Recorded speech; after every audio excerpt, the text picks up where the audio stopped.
Hello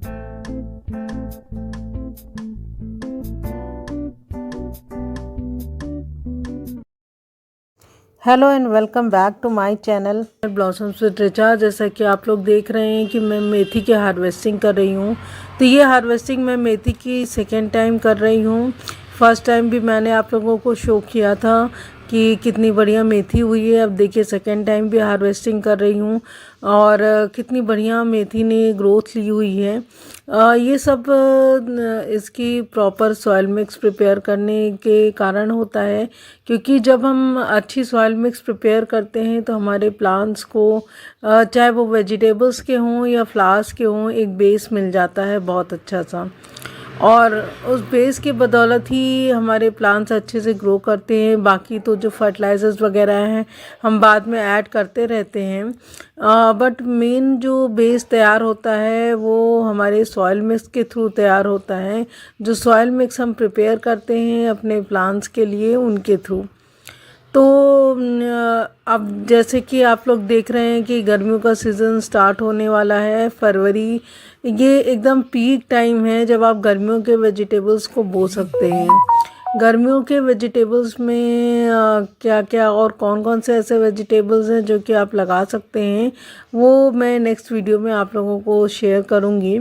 अभी सबसे पहले हम बात करते हैं कि जो हमारी मिट्टी है उसको कैसे हम रिजेनरेट कर सकते हैं, कैसे फिर से फर्टाइल बना सकते हैं। क्योंकि एक बार अगर किसी भी मिट्टी में कोई भी चीज़ क्रॉप लग जाती है तो वो मिट्टी की जो फर्टिलिटी है वो ख़त्म हो जाती है, तो इसको फिर से फर्टाइल करने की ज़रूरत पड़ती है। तो उसके लिए हमें सबसे पहला काम तो ये करना पड़ेगा कि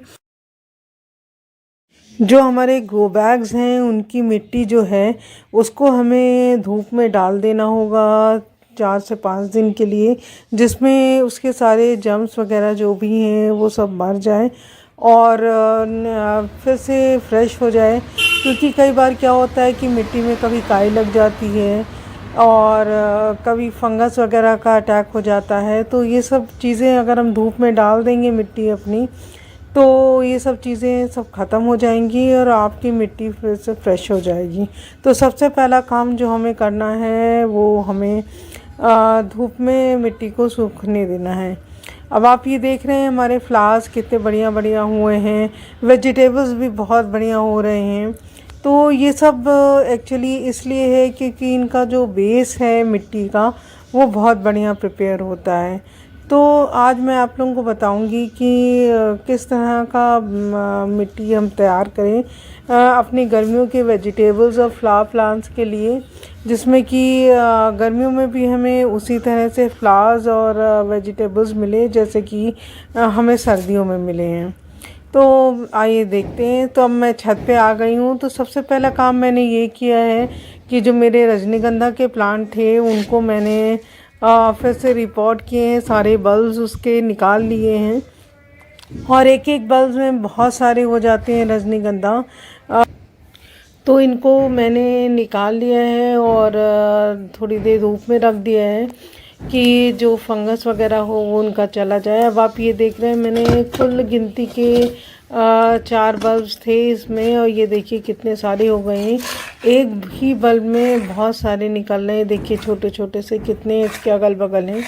और ये इमेच्योर बल्ब्स हैं, ये जो छोटे छोटे हैं वो धीरे से ये भी सब मैच्योर हो जाएंगे और नेक्स्ट बार आपको इनको भी अलग करना पड़ेगा।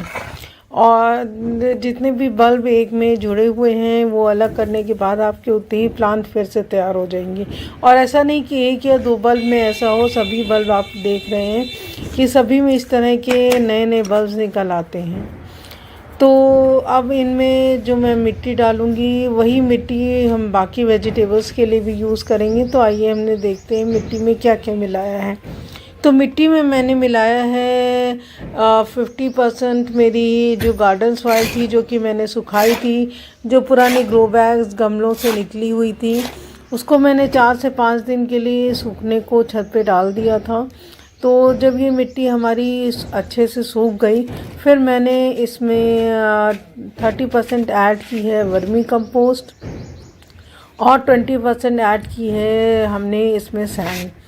तो ये सब चीज़ें हमने इसमें मिक्स कर ली हैं। प्लस जो एक्स्ट्रा चीज़ें हमने इसमें मिक्स की हैं वो है हमारा केले के छिलके और चाय की पत्ती, प्लस चाय की पत्ती का जो कंपोस्ट बनाया था।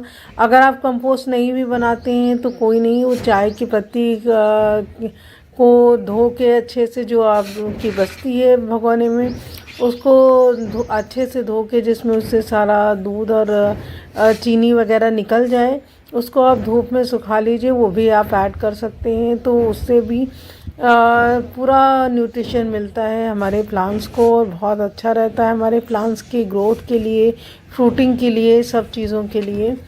तो इसमें मैंने उसके अलावा चाय की पत्ती और केले के छिलके ऐड किए हैं। केले के छिलके में बहुत अच्छा ऑर्गेनिक पोटाश होता है।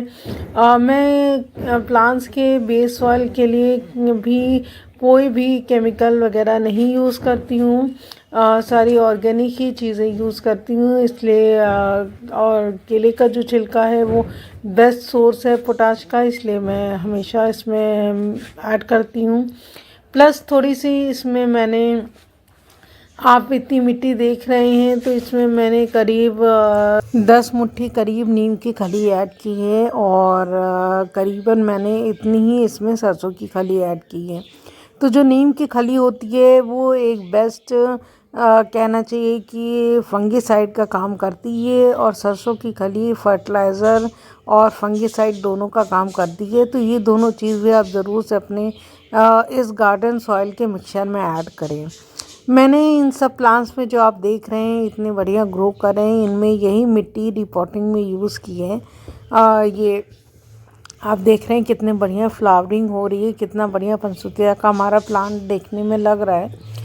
तो अगर हमारी जड़ मजबूत होगी तो ही हमारा प्लांट अच्छे से ग्रो करेगा, और जड़ का हमारा बेस होता है मिट्टी।